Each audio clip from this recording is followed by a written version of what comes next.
Back to my YouTube channel Aarti Shrivastava motivation. और एक बार फिर से आप सभी का बहुत बहुत धन्यवाद मुझे मेरी सफलता की ओर एक कदम और बढ़ाने में एक प्रेरणात्मक योगदान देने के लिए।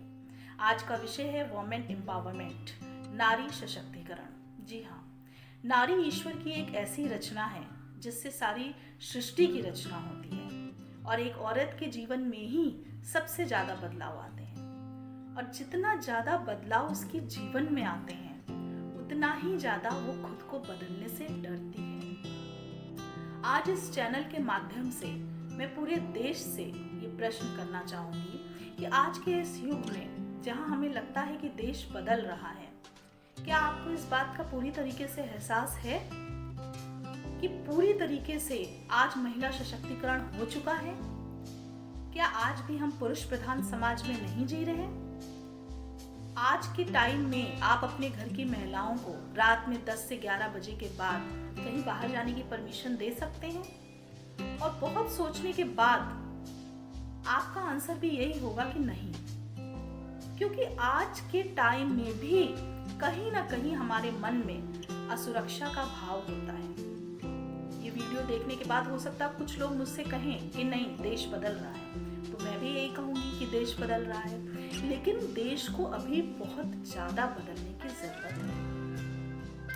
अगर हम महिलाओं की सफलताओं की बात करते हैं, हमें लगता है कि आज महिलाएं निकल के आगे आ रही हैं, सफल हो रही हैं। लेकिन अगर हम रिसर्च करें, अगर हम आंकड़े उठा के देखें, तो आंकड़ों के अनुसार भारतवर्ष में महिलाओं का केवल लगभग 4.5% हिस्सा ही देश के इकोनॉमी में मदद कर रहा है, बल्कि और बड़े देशों में ये आंकड़ा 60 से 70% पार कर चुका है। तो क्या सोचते हैं आप, जिस देश में महिलाओं का 100% योगदान नहीं देश के विकास में, क्या वो देश 100% विकास कर पाएगा?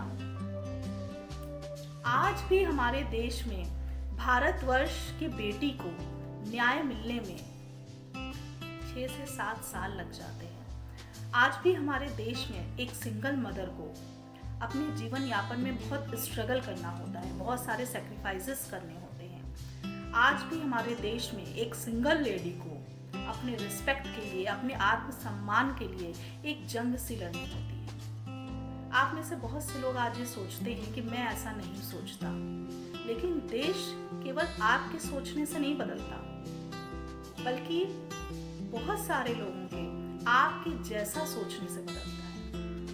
और तब हम ये कह सकते हैं कि हम एक विकासशील देश में नहीं, विकसित देश में रह रहे हैं। और अगर हम इसके विपरीत जाके देखते हैं, तो भारतवर्ष की खान से हमें बहुत से ऐसे अनमोल रत्न प्राप्त हुए हैं जिन्होंने महिलाओं के रूप में जन्म लेकर हमारे देश को गौरवान्वित किया है।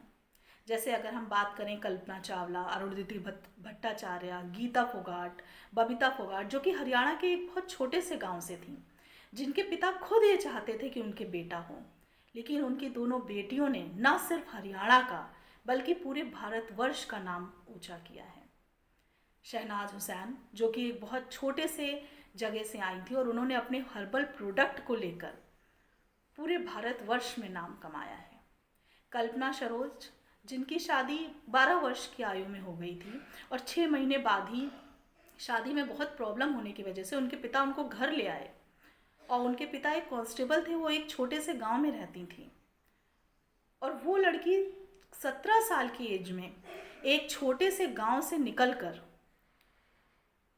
मुंबई पहुंच गई और वहां उसने फर्नीचर का बिजनेस शुरू किया, और धीमे धीमे धीमे स्टेप बाय स्टेप उसको बढ़ाती गई। और एक दिन ऐसा आया जहां उन्होंने एक बहुत बड़ी कंपनी, जो कि कर्ज में डूब चुकी थी, कमानी ट्यूब, उसको खरीदा, उसके कर्जे चुकाए और उसको आज एक शिखर पे ले जाके खड़ा कर दिया। तो आज आप देख सकते हैं कि भारतवर्ष में कैसे महिलाएं पूरी स्ट्रेंथ लेके बैठी हैं, इतना पोटेंशियल लेके बैठी हैं, क्योंकि रिसर्च के मुताबिक महिलाओं में पुरुषों से ज़्यादा स्ट्रेंथ और पोटेंशियल होता है, क्योंकि उनका इमोशनल और पेशेंस लेवल बहुत ज़्यादा होता है, जो कि उनको इतना स्ट्रांग बनाने में उनकी हेल्प करता है, जिससे वो हमारे देश को गौरवान्वित कर पाती हैं। लेकिन हमारे सामने इतने ज़्यादा उदाहरण होने के बावजूद ऐसा होता है कि लोगों की आंखें खुलती नहीं हैं।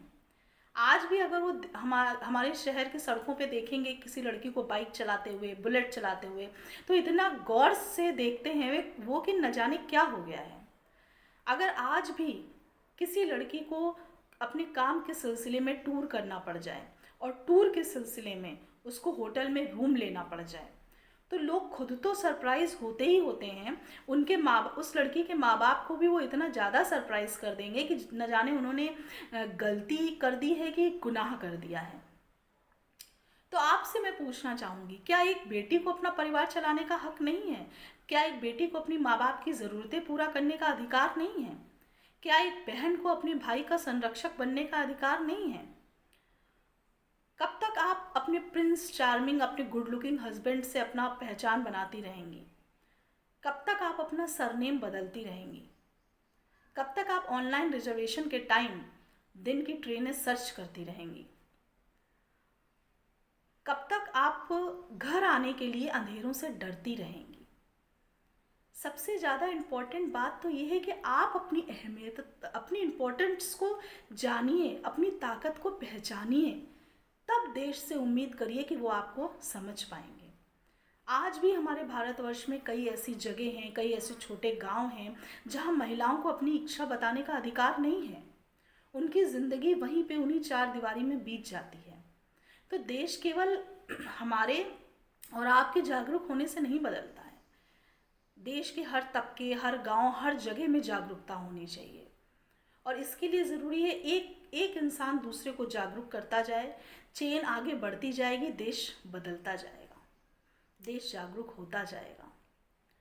और हो सकता है आपको ऐसा लगा हो किसी को भी कि मैं आपके अकॉर्डिंग कि ये इस वीडियो में मुझे ये भी चीज़ बोलनी चाहिए थी, वो ये भी ऐड कर सकती थी, या मैं वो भी ऐड कर सकती थी। तो मैं आपको ये बताऊं कि ये एक ऐसा मुद्दा है जिसमें मैं बिना रुके 2 घंटे लगातार बोल सकती हूँ, लेकिन हमारे पास समय कम होता है। इसीलिए आप लोगों से मेरी हम्बल रिक्वेस्ट है कि मेरे थोड़े बताने में आप ज़्यादा समझिए, मेरे हेडिंग में आप एक्सप्लेनेशन को समझिए, मेरे दिशा बताने में आप रास्तों को समझिए, मेरी एक जिम्मेदारी निभाने में आप अपनी जिम्मेदारियों को समझिए।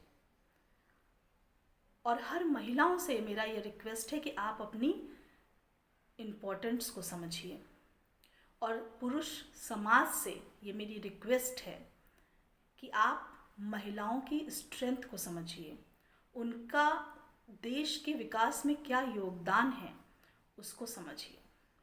और इस पॉइंट पे आके मैं अपनी बनाई हुई 4 लाइनें आपसे कहना चाहूँगी। सृष्टि की एक ऐसी रचना जिससे पूरा जग बसता है, सृष्टि की एक ऐसी रचना जिससे पूरा जग बसता है। एक पुरुष भी नारी से जन्म लेकर ही नारी के गोद में पलता है। एक नारी के सम्मान से पूरे भारतवर्ष का सम्मान होता है। एक नारी के सम्मान से पूरे भारतवर्ष का सम्मान होता है। अपने परिवार की ज़रूरतों को पूरा करने का और अपनी इच्छाओं की कद्र करने का एक बेटी को भी अधिकार होता है। तो बेटियों का अधिकार बेटियों को दीजिए, और महिलाओं का अधिकार महिलाओं को दीजिए, और देश के विकास में अपनी तरफ से एक योगदान दीजिए, क्योंकि ये काम मैं अकेले नहीं कर सकती।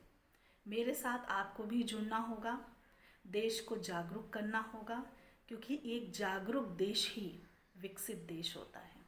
तो अंत में बस आपसे यही कहना चाहूँगी कि अगर आपको ये मेरा वीडियो पसंद आता है तो वीडियो को लाइक करिए, शेयर करिए, सब्सक्राइब करिए, ताकि ये देश के कोने कोने में पहुँच सके। और ये मेरी तरफ से एक छोटी सी कोशिश है जो आपका साथ मिलने से एक बड़ी कोशिश में बदल सकती है। तो इसी के साथ आपसे विदा लेती हूँ। बहुत बहुत धन्यवाद।